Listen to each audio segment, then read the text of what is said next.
Today is Friday, September the 20th, just around 22 minutes after 4.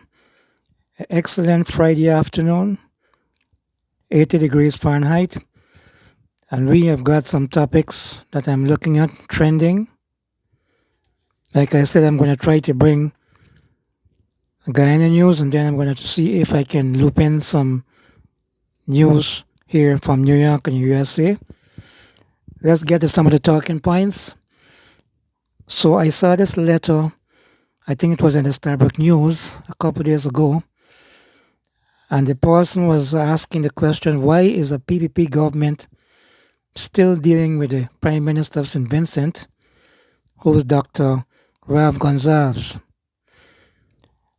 For those of you who don't know, Mr. Gonsalves is reported as saying that Guyana is better off with President Maduro in charge of Venezuela instead of the opposition, who some people are saying if they came to power, that's the opposition, they would become puppets of the United States of America. I don't know how true that is. So I was wondering, the day after elections in Venezuela, Ralph had said that the elections was free and fair, and he believed that President Maduro won that elections hands down. So I was wondering why Ralph was giving Maduro such close support. And then I decided to go on the internet and do some digging. And this is what I discovered. In 2021, this article is taken from the Caribbean Today, 7th October 2022 article. But there was a volcano in the year 2021. There was a volcano among the OECS states. OECS meaning Organization of Eastern Caribbean States, and that includes St. Vincent. After that volcano in 2021, President Maduro promised to donate 150 homes to St. Vincent, to those affected by that volcano. In addition to the 150 homes, he also promised a large quantity of fertilizers for affected farmers. Collectively, too, the OECS states there, they had a debt of 70 million United States dollars for oil that they were buying from Venezuela. Maduro decided to cut that debt by 50%. And also, he decided to grant a 35% discount in fuel that he was selling to those states, and that included St. Vincent, and that was done under the Petro-Caribbean agreement. So,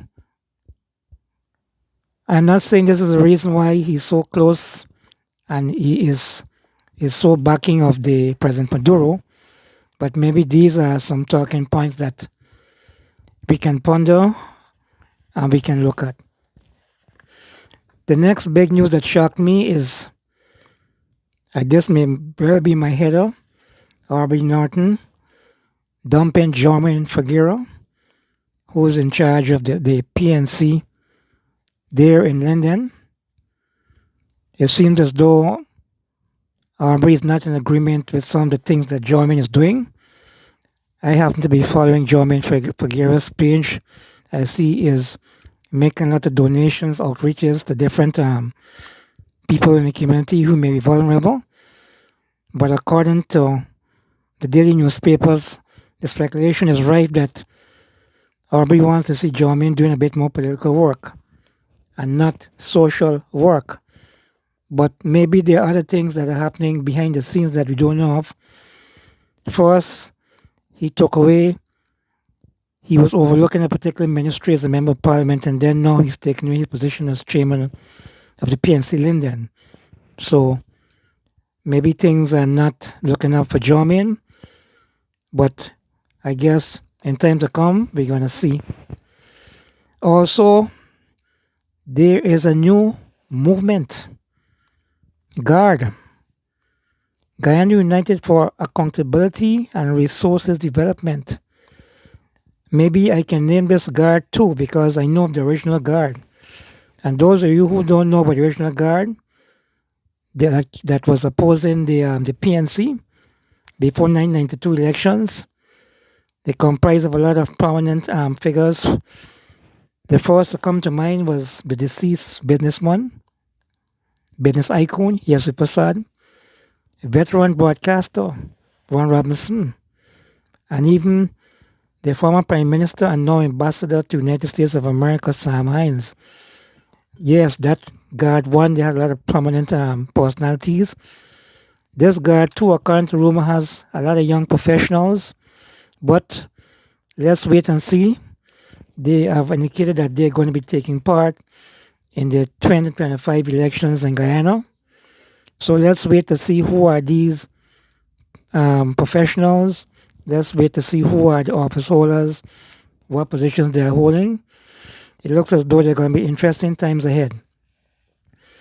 I also see that the GTU president, Mark LYTE, has come out to defend his agreement with the Guyana government. He did a live Facebook stream to members of the public, and he was boasting about the increases that he bargained for.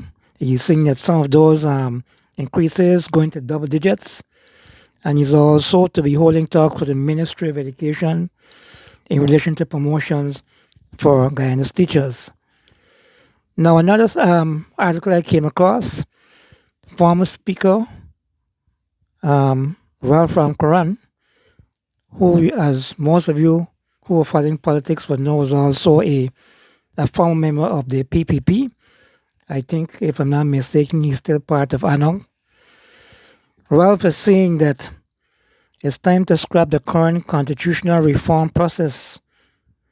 And he's saying that core issues like presidential powers and inclusive government should be addressed. I think Ralph is throwing water on the duck's butt. I don't think none of the two major parties are interested in that. I think they like that the current constitutional reform process. That's like how it is. I think he's just wasting time there. I'm going to be playing you a video of Aubrey Norton saying if the PNC gets into power, they're going to be giving cash grants to every Guyanese. $1 million a year. Stay tuned. Had said that you believe that $1 million can be offered for a household, but later on, you then said that cash grants wouldn't take you out of poverty. That's why I'm asking about the PNC's position on WPA's A piece announcement. is left out. Cash grants, as is presently practiced by the PPP, given a 20,000 aid, given a 20,000 aid, cold troll and domination. That can't take people out of poverty. But if you have a structured cash grant that we are talking about, say $1 million a year, then that is a considerable amount that people can utilize to invest, to do other things. If like this government does, we get 20,000, and by the time you blink, I went in Border yesterday with 3 little bag of fruits. It was $7,000. So the cash grant that they're talking about will not suffice. I have a question from Mr. Antonio Day for MP Danishmai Paul. Based on your contribution on MP tab, he is asking what is your stance on the station at Bellevue, which is yet to be completed. Well, I am slated to make another visit there. I'm not going to say which day. And of course, I'll be updating our social media pages with the information. But I can tell you that it is way behind schedule, and it is no different from what we projected when we said that in the first place it should not have been awarded to that controversial figure.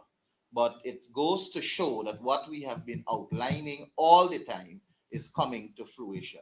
And I will only have at my disposal the information to expose it in the public domain. It is the Guyanese people who will have to draw their formed conclusion with me. And as I said, the best way to fix the problems of this country is to vote the PPP out of office.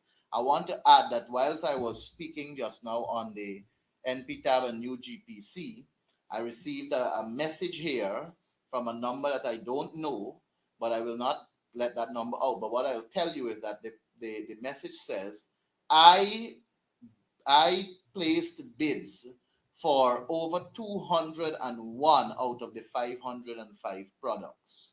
And in some of the lots, I bidded evenly with the new GPC, and my figures are lower, and I satisfy all of the criteria set out. But I can't understand why I was sidelined. Please don't call my name. I'm fearful of victimization. All right. That's what we get. If the request is for us not to call their names, we have to respect that because of how this country operates right now under the PPP. They're fearful that they become targets and their financial earnings are being will be stifled. But they provide us with the facts to show the unfair treatment. They provide us with the evidence also to show how they're being unfairly treated. And the first thing the PPP will do is run and say the Procurement Act has a space for contractors to lay their complaints and objections. But contractors are fearful of doing that because of how they will be treated by this barbaric administration. And that's why we are left with the option of bringing it to the public and for the public to be the judge of what is happening. Should I add that it should be underscored that the new GPC is close to the PPP and Barra Jagdeo. So it should be obvious to all that it has been the manipulation of it to ensure their friends and favorites get what? And All we the money. Oh, let me finish. All the money. And may I also point this out? We lack the institutional capacity. The government, Guyana, lack the institutional capacity to spend the billions of dollars in a sensible and effective way. It is clear the aim is not to get pump station and all that. The aim is to put money in the hands of PPP cronies. Adam Harris. Good morning, everybody. Good morning. Commentator, you spoke about the whole question of toll free. I would like to know, was any study done to ascertain the feasibility of toll free bridges? Given one, the cost of construction, and two, the number of the impact, such a decision would have. You know, the wild man Jagdeo said a while back that they don't do interested in feasibility studies. They're interested in getting the projects done. I don't think they did any study. And that is why we did not proceed to say that we will make them free. In principle, we have developed a people-centered development strategy, and we have agreed that our aim will be to put resources in the hands of the Guyanese people directly and indirectly. To make these bridges and so inexpensive will help.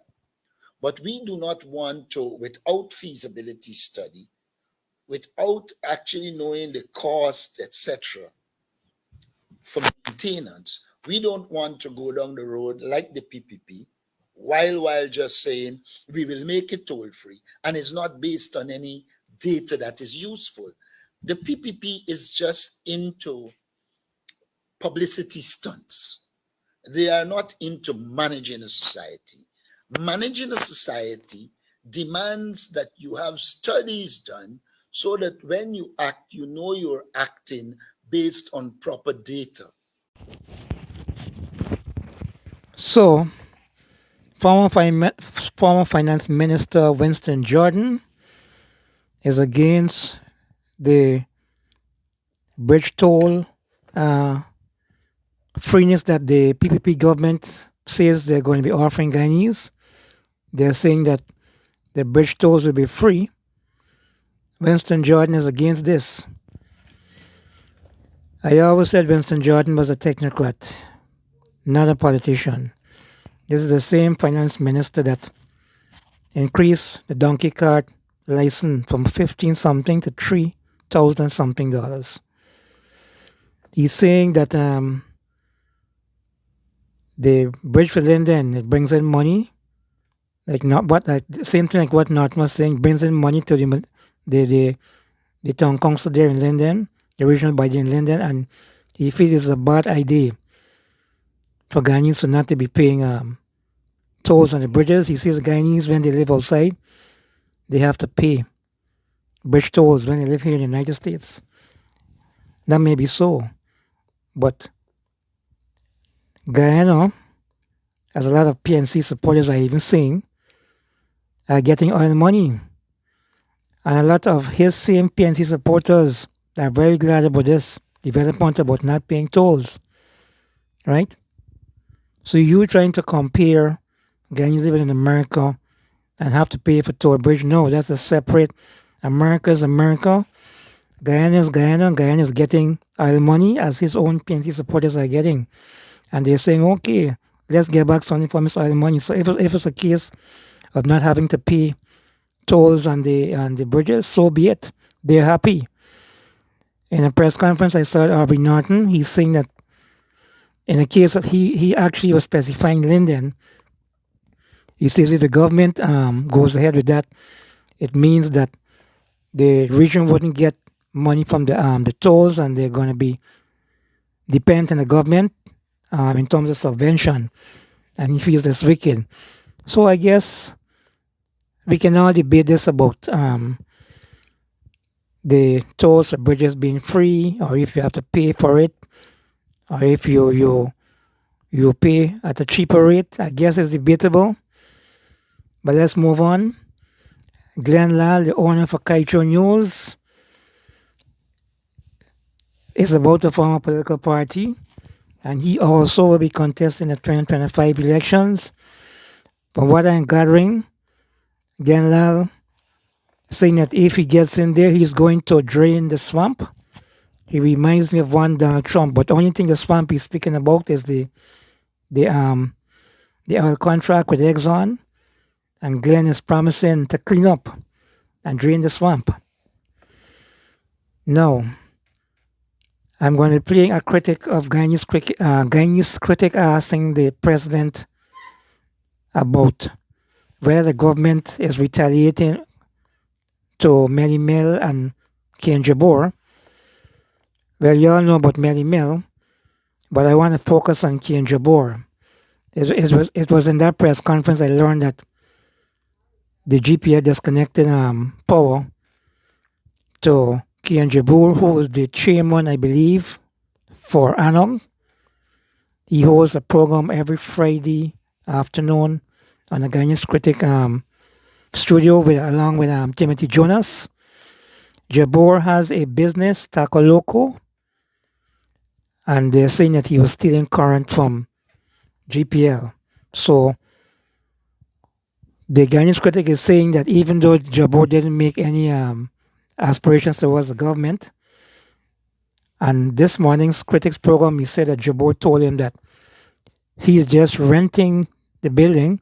He doesn't know anything about current being steal. That's another story. Jabor would not be the only business person that stole current from GPL, and I'm not backing Jabor. I'm not supporting Jabor. And then I remember I saw an article about new driving. Yes, the big and famous new driving TV and electricity from GPL. I remember before I came here, I used to be buying fried rice on new driving every 2 weeks. Fortnight I would go because my daughter loved to eat some of the food from new driving. And then I decided to go on Google in terms of the allegations of new driving stealing electricity. And I came across this Ghana Chronicle article, April the 12th, 2024, where new driving lost an appeal. GPL, they were claiming $13.7 million from new driving. The GPL alleged that new driving between January 2002 to July 2009. Apparently, they discovered that they were stealing electricity. Legal action was brought around 2009, October 2009, in the High Court, who agreed with GPL that new driving has to pay. New driving appealed that judgment and went to the Court of Appeal. The Court of Appeal also agreed that new driving should pay that money. New driving appealed and took it to the CCJ, and there's it in this April the 12th, 2024 article. The CCJ ruled that new driving must pay GPL $13.7 million. So I guess Jabro is just a small business. How many more bigger businesses are not stealing electricity from GPL? Anyhow, I have another short clip of Jagdeo speaking at this press conference. Hope you guys enjoy your Friday afternoon, your Friday evenings. Until next Friday.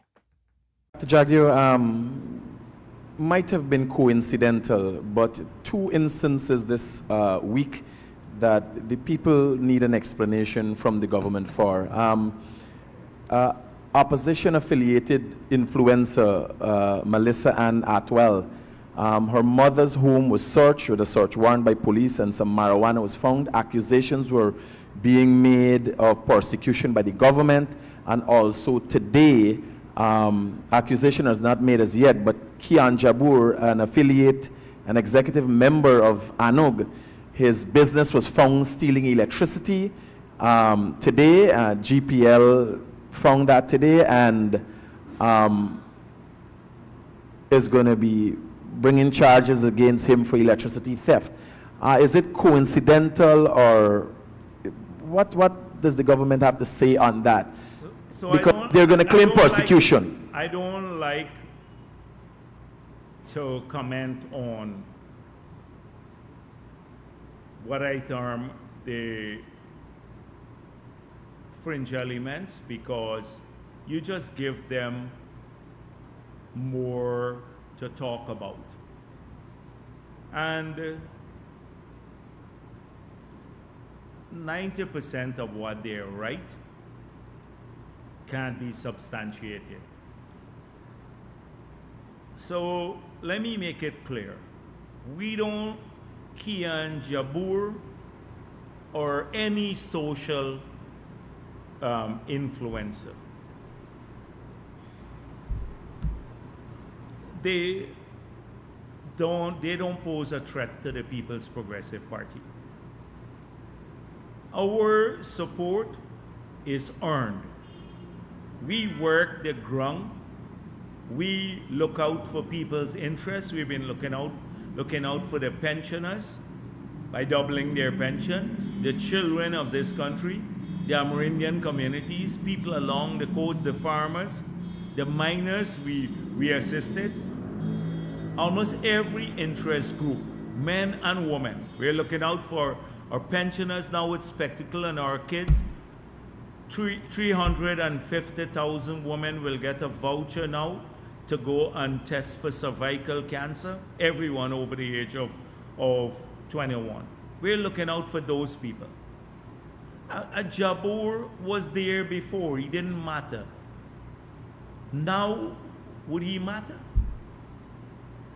And so if you're stealing electricity, and I don't know if he is stealing electricity, you just brought that to my attention. If you're stealing electricity and you get caught, then you should face the consequences. Why should it be different for a politician? So if a politician steals electricity or is a pedophile or something else, or a rapist or something else, why shouldn't they not face consequences too? They must face the court or have a chance to deal with this. He could, if GPL finds him, or I don't know if what they're gonna do, but if that's true, this is the first time I'm hearing of it. But he could go to the court and say it's persecution. I wasn't stealing electricity, and put the people under cross-examination. But if he's stealing electricity, then he should pay just like anyone else. Why do they believe? And this is what people who sometimes the most wicked people in the world, they hide behind this thing, oh, persecution, for all sorts of reasons. Now, I don't know, because we don't check on what the police do, but if this was an organized plot to plant marijuana on someone, they would find it in the home. They wouldn't find it at the fence at the back and not being able to charge anyone. Because you can't charge someone if it's outside of their yard.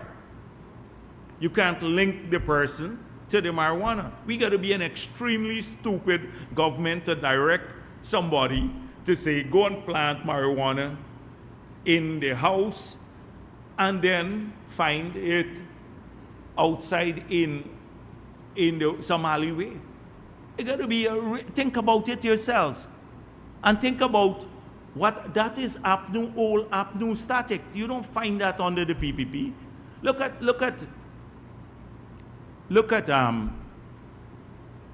the period. You remember